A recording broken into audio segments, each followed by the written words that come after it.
The studio lights flared to full intensity. Cameras locked in. The air inside the set of American Pulse tonight was thick, not with heat, but with anticipation.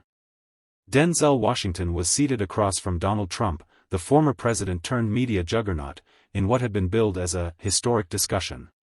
But 10 seconds in, everyone realized this wasn't going to be a discussion. It was a collision. Trump leaned forward, eyes narrowing. "Look, Denzel," he said, waving a hand dismissively, "this isn't Hollywood. This is real America.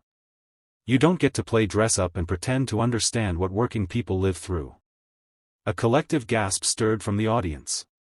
Denzel didn't flinch.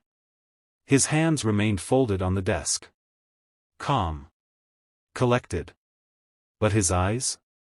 They locked onto Trump like steel sliding into place. "I've never pretended to be anyone," Denzel replied, his voice low and clear. "But I see you've mastered the role of a man who claims to speak for others while living in a golden tower." The crowd rippled. Murmurs turned into audible reactions. Even the cameraman twitched at the intensity.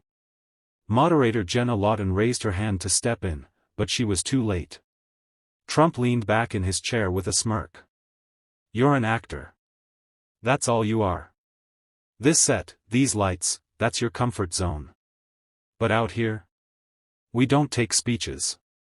We take action." Denzel's smile didn't reach his eyes. "If this is action," he said, gesturing to Trump's rising volume and theatrical gestures, "then you're not leading, you're just auditioning." Gasps turned into applause from one side of the audience. The other half shifted uncomfortably. "You don't scare me, Denzel," Trump shot back, suddenly serious. "You can't sue your way through this show." Denzel slowly reached into his suit jacket and pulled out a folded sheet of paper. He placed it gently on the desk between them. "You're right. But I can remind you that slander on national television, especially with malice, isn't protected under entertainment clauses," he said. "This is a formal notification of a defamation lawsuit, $250 million. The studio went silent. Even Trump looked caught off guard. "Is this a joke?" he barked. Denzel shook his head once. "I don't joke about dignity. You called me fake, a fraud, and questioned my identity as a citizen and a man. That's not politics. That's personal. And I won't let it slide." Phones in the audience lit up like fireflies. Hashtags formed in real time. The comment sections exploded across every live stream platform. On-screen producers scrambled to cut to commercial. But it was too late. The moment had landed, and it wasn't fiction. Trump leaned back in his chair, arms crossed tight against his chest like a fortress under siege. The former president had faced hostile press, courtroom grilling, even impeachment hearings, but he had never been served a lawsuit live. And never by someone who looked so calm doing it. "You think you can scare me with a piece of paper?" Trump scoffed, trying to force a laugh. "You're trying to go viral. That's all this is, Oscar bait for your ego." Denzel tilted his head slightly. "This isn't for the cameras, Donald. This is for every person you've mocked for daring to be both visible and principled."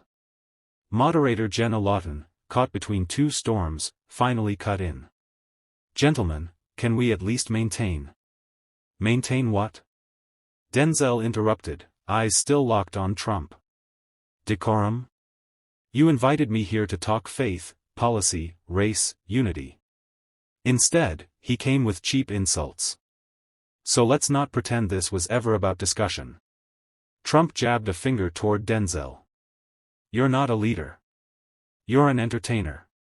That's what you do, read other people's words, walk away, collect a check." Denzel leaned forward, voice steady as steel. "And yet here we are. You spent 4 years reading from a teleprompter, tweeting like a teenager, and calling it governance. Who's performing now?" The audience erupted. Some stood, clapping. Others booed. The split was raw, electric, like a culture war unfolding in real time. Trump's jaw clenched. "You know what your problem is, Denzel? You think moral superiority equals leadership.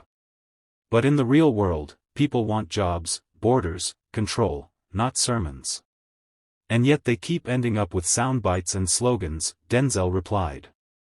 You made a reality show of the White House. I'm just showing the credits. That one hit hard. Trump glanced sideways, clearly fuming. Go ahead, sue me. See where that gets you. Denzel didn't blink. It's not about money. It's about message. You turned truth into entertainment. You turned decency into weakness. Now, you're going to learn that there are consequences, even for people who think they own the camera. The producer in the control room whispered, we can't cut now. This is the biggest live moment in months. Outside the studio, hashtags were trending, hashtag Denzel versus Trump. Hashtag not just an actor. Hashtag 250 million truth. Inside, the air had changed. This wasn't a political debate anymore. It was a public reckoning. By the time the broadcast returned from its brief commercial break, the mood in the studio had shifted from fiery to volatile. Security stood closer to the stage. Producers whispered frantically into headsets. And yet, neither man had moved. Denzel and Trump remained locked in a psychological standoff, each measuring the other not in decibels, but in intent. Moderator Jenna Lawton's voice was brittle but controlled. We're back on American Pulse tonight. Before the break, tensions rose between our guests. Mr. Trump, Mr. Washington, can we reset? Denzel spoke before she could even finish. No. We don't reset truth. Trump, still visibly rattled by the lawsuit announcement, tried to regain footing. Look, people are tired of lectures. They don't tune in to hear some Hollywood millionaire cry about hurt feelings. They tune in, Denzel cut in, to see if anyone will finally hold power accountable. And tonight, they got their answer. Trump shifted in his chair, visibly annoyed. You act like I've never faced accountability. The entire media spent 4 years trying to bury me. Denzel shook his head slowly. No, they tried to expose you. There's a difference. But you turned every accusation into branding. Every scandal into merchandise. You didn't clear your name, you sold it. That line echoed like a bell. Even the studio audience froze. And let's be clear, Denzel continued, this isn't about being a Democrat or a Republican. It's about being a man. You looked me in the eye and tried to reduce me to a role. I'm not playing one. But maybe you are. Trump snapped back. Says the guy who's spent decades pretending on camera. Denzel's tone sharpened, but his volume never rose. Pretending is knowing it's fake. I've spent my life bringing truth to fiction. You've spent yours turning fiction into truth. The moderator tried to redirect. Gentlemen, let's refocus. But no one was listening to her anymore. The studio was glued to the two men trading not just jabs, but philosophies. And while we're at it, Denzel said, don't confuse success with impact. You've built towers, but I've built futures. Schools. Scholarships. Rehab programs. You talk walls. I build bridges. Trump rolled his eyes, waving a hand. Oh please. You actors all love to preach. And you moguls love to deflect, Denzel said. But tonight, the stage isn't yours. The floor belongs to truth. At that moment, a standing ovation broke out, spontaneous, powerful, divided. This was no longer a debate. It was a defining moment. The applause didn't just echo, it cracked something. In the studio. In the audience. Online. The divide was no longer political, it was moral. It wasn't about left or right. It was about real versus performative. And tonight, Denzel wasn't performing. Trump leaned into his mic, tightening his jaw. So now you're the moral compass of America? A movie star? I'm not claiming sainthood, Denzel replied, unfazed. But I am claiming responsibility. Something you walked away from every time the lights got too hot. You think people care about your virtue speeches? Trump barked. They care about their wallets, not your wisdom. Denzel nodded. Exactly. And maybe they'd have fuller wallets if you hadn't treated the presidency like a brand deal. The audience stirred again, half gasping, half clapping. Trump's face flushed. Not with embarrassment, but calculation. He knew this moment was going viral. The lawsuit. The confrontation. His instinct wasn't to de-escalate, it was to reclaim the frame. You're jealous, Trump snapped suddenly. You wish you had my power. Denzel let out a quiet, almost pitying laugh. You think influence equals integrity? You don't have power. You have a spotlight. I don't want it, I want impact. Trump tried to interrupt, but Denzel held up a hand. Not to silence, but to steady. You said this isn't Hollywood, Denzel continued. But you've made America your stage. You sell conflict. You feed on division. And when someone refuses to play their part, you label them weak, or woke, or fake. You are fake. Trump barked again, louder this time. And that's when Denzel stood. He didn't yell. He didn't flinch. He didn't grab the mic. He simply stood tall, eyes never leaving Trump. You know what's fake, he said. Patriotism without compassion. Leadership without sacrifice. Quoting the Bible while mocking the broken. The room fell still. Trump, still seated, looked up, his smirk gone. And now, Denzel said, nodding once to the camera, we're done pretending. The screen faded to black for a commercial, but everyone watching knew, the real show had just begun. When the show returned from commercial, the atmosphere had evolved into something heavier, reverent almost. Social media was melting down in real time. Every news outlet had already clipped Denzel's last words. Patriotism without compassion. Leadership without sacrifice. Pundits called it a defining moment. Viewers called it something else, authentic. But in the studio, the tension hadn't broken, it had crystallized.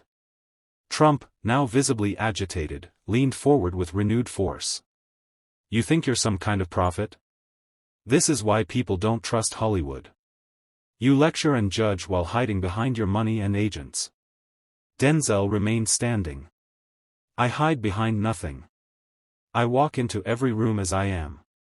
What you see is what I believe. That's not acting, that's conviction. Trump fired back, voice rising. Conviction? You've never had to make a real decision in your life. You've never sent troops, faced war, balanced a budget. You just play the men who do. Denzel's eyes narrowed. And you've never understood the weight of those roles, not even when you held them in real life. You thought presidency was power. I see it as stewardship. The moderator didn't dare speak. She just sat, stunned like everyone else, as the conversation transcended typical pundit ping-pong and became something else, a clash of values. Trump slammed his hand on the table. You don't get to tell me what America is. I don't have to, Denzel said. America is watching. And tonight, they're deciding which of us looks like the truth and which of us sounds like a rerun. Another ripple of reaction moved through the audience. Even Trump's supporters seemed confused, caught between loyalty and the raw authenticity in Denzel's voice. Let me make one thing clear, Denzel said, finally taking his seat again. This lawsuit, it isn't revenge. It's accountability. You tried to humiliate me with a cheap shot on live TV. Now you get to learn what happens when a man doesn't flinch. Trump scoffed. What are you going to do, cancel me? No, Denzel replied, eyes like iron. I'm going to outlast you. Outside, headlines were already flooding in. Denzel slams Trump with truth and lawsuit. Hollywood versus MAGA, who's more real? Live on-air showdown turns legal. But inside the room, it wasn't about clicks anymore. It was about legacy. The debate was no longer about issues or ideology, it had turned personal, raw, and historical. Trump, visibly unsettled, fidgeted in his seat as Denzel leaned forward with the calmness of a man who had already made peace with whatever fallout would come. "You keep trying to label me," Denzel said, voice slow and precise. "Actor. Elite. Pretender. But every label you throw at me says more about your fear than my identity." Trump let out a scoff. "Fear? Of what? A Hollywood preacher?" "Of truth," Denzel replied sharply. "Because truth doesn't need a party or a camera, it just needs courage. And it scares men like you because it doesn't take bribes, it doesn't poll test, and it doesn't flinch when it's under pressure." Trump, growing visibly red, looked off stage as if for support. None came. The moderator was silent. The crew didn't move. The audience barely breathed. "This country watched you mock war heroes, insult the disabled, demean women, and divide families," Denzel continued. "And you never apologized, because in your world, saying sorry is weakness." Trump fired back, "Apologies don't build nations." "No," Denzel said, "but they heal them." The crowd gasped. Not because it was a jab, but because it was the truth, dressed with humility instead of fury.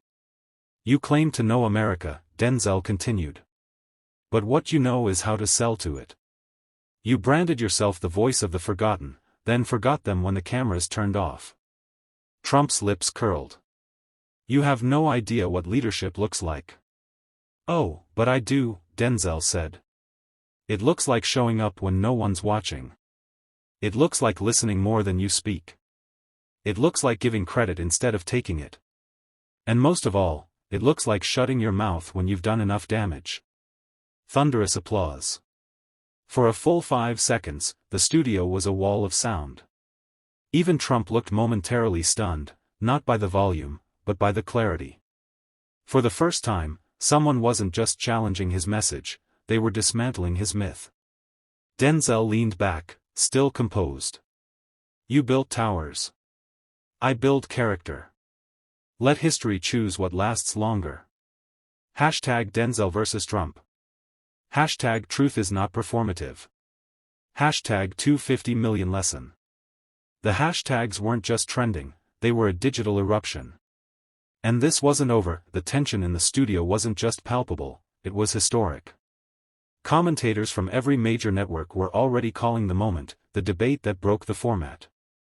And Denzel hadn't just stood his ground, he had flipped the entire dynamic. What began as a takedown attempt had turned into a national lesson. Trump leaned in again, this time with a deliberate calm that felt rehearsed. "You say you build character. But what does that even mean to someone who's never had to sit behind the resolute desk?" Denzel didn't blink. "Character is what keeps a man grounded after he walks out of that office. You had power, Donald. But you used it like a child with matches. And now you're mad someone's holding up a mirror. You think you've got it all figured out?" Trump barked, louder this time. "I put America first. You put your name on screens." Denzel leaned in too, but his tone was almost fatherly. "You put yourself first. Don't confuse branding with patriotism. You waved the flag when it served you, then wrapped yourself in it when the heat came." The moderator tried again to mediate. "Gentlemen, if we could steer this toward solutions." But Trump wasn't letting go. "You're just bitter," he snapped. "Actors don't belong in politics. And yet here we are," Denzel said calmly. "Because when leaders stop leading, the people fill the vacuum. And if an actor has to stand up for decency, so be it." The silence that followed wasn't passive. It was loaded with recognition. "I don't envy your position," Denzel continued. "You created a movement built on grievance. But it feeds on division. And eventually, it turns on itself." Trump sneered, "Spare me the lectures." But Denzel wasn't lecturing, he was testifying. "You wanted applause. I want accountability. You wanted loyalty. I want legacy. And you mocked me on air not because I threatened your politics, but because I threatened your performance." That one landed. Trump opened his mouth, then paused. For the first time in the entire debate, he hesitated. His eyes darted, not toward Denzel, but toward the cameras, the audience, the crew. Denzel continued, softly, "This isn't about winning a segment. It's about reminding people what dignity looks like when the microphones are still on." And with that, he folded the original lawsuit notice, placed it back into his jacket pocket, and simply said, "See you in court." The cameras zoomed in on Trump, silent, seething, and speechless. The moment Denzel uttered, "See you in court," the studio froze in a snapshot of American tension. No applause. No boos. Just a chilling stillness that blanketed the set like fog.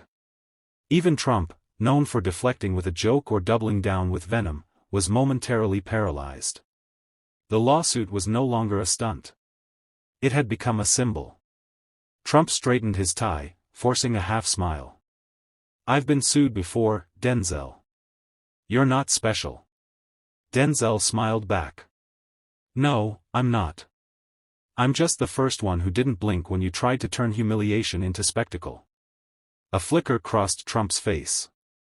He was calculating, trying to regain his showman's rhythm. But Denzel had shifted the script. This wasn't political theater anymore. It was moral arbitration. Moderator Jenna Lawton finally spoke, her voice cracking slightly. I think we're witnessing a conversation that transcends party lines." Denzel nodded slowly, eyes still on Trump. "This isn't red or blue. It's right or wrong. And it's not just about what you said to me, it's about the millions watching who've been made to feel small, silenced, or dismissed for simply standing in their truth." Trump sat back, arms folded, jaw tight. "You love the sound of your own voice." Denzel didn't take the bait.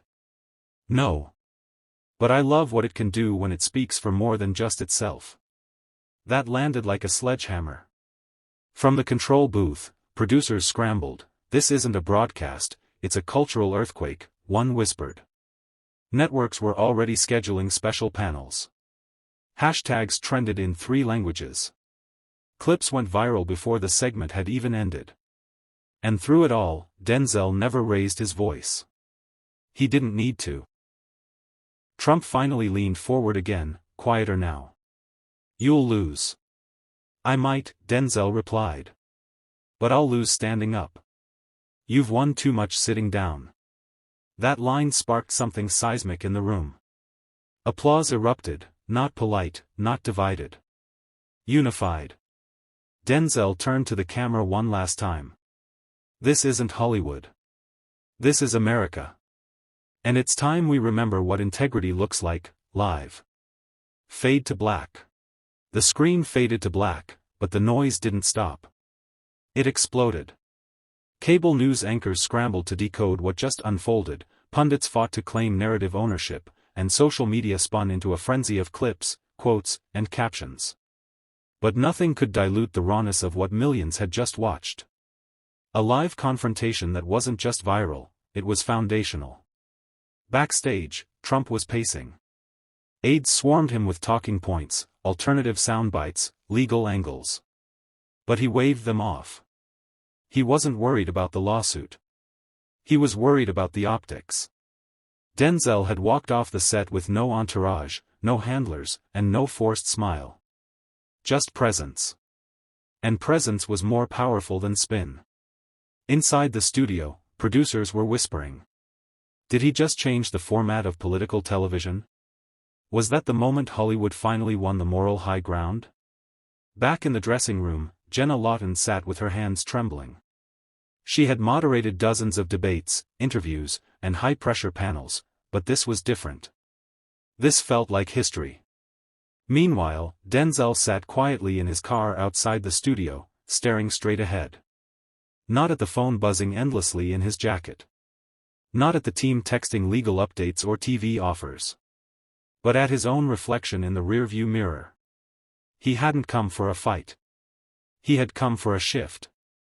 Trump's camp issued a statement within the hour. Mr. Trump refuses to be intimidated by celebrity theatrics. The lawsuit is meritless, and the American people will see through the performance. Denzel's camp issued nothing. Silence, intentional, powerful, became his final word of the night. That silence said, I already spoke. And the country heard me. By morning, the headlines weren't about the lawsuit. They were about the line. You've won too much sitting down. It was printed on t-shirts. Used in sermons. Shared across generations. Because for once, in a media-saturated age of distraction and spin, someone stood up, and meant it. The sun rose over a nation still buzzing from the most watched, dissected, and replayed live debate in years. What had started as a rating stunt had transformed into a cultural milestone. Denzel Washington hadn't just clashed with Donald Trump, he had disrupted the script America had grown numb to. Morning shows scrambled to frame the moment. Was it a political realignment? A media shift? A generational call-out? CNN labeled it the night the actor took the mic.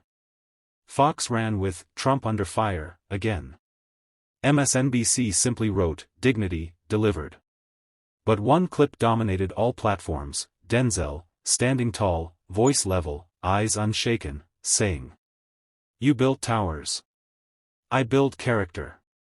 And then, you've won too much sitting down." The quote had become a battle cry. For veterans who felt forgotten. For students who felt dismissed. For working-class parents who knew silence didn't mean weakness. Across the country, think pieces poured in. Some hailed Denzel as a modern-day moral compass. Others dismissed him as just another liberal voice on a stage of noise. But no one ignored him. Trump, meanwhile, was cornered not by policy, but by tone. For the first time, his usual counters, mockery, swagger, deflection, felt like static against something real. The $250 million lawsuit moved forward, but the legal headlines were eclipsed by something deeper, a national conversation about manhood, leadership, and the cost of dignity. At a small charter school in Chicago, a teacher replayed the debate for her class.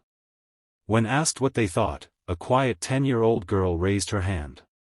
"He didn't try to win," she said. "He just tried to tell the truth." And that, more than any ruling or poll, was the legacy. Because in an age of noise, one voice had cut through, not louder, but clearer. And America listened. This wasn't a debate. It was a reckoning. In a world where power often hides behind performance, Denzel didn't raise his voice, he raised the bar. And when Trump mocked, he answered with truth.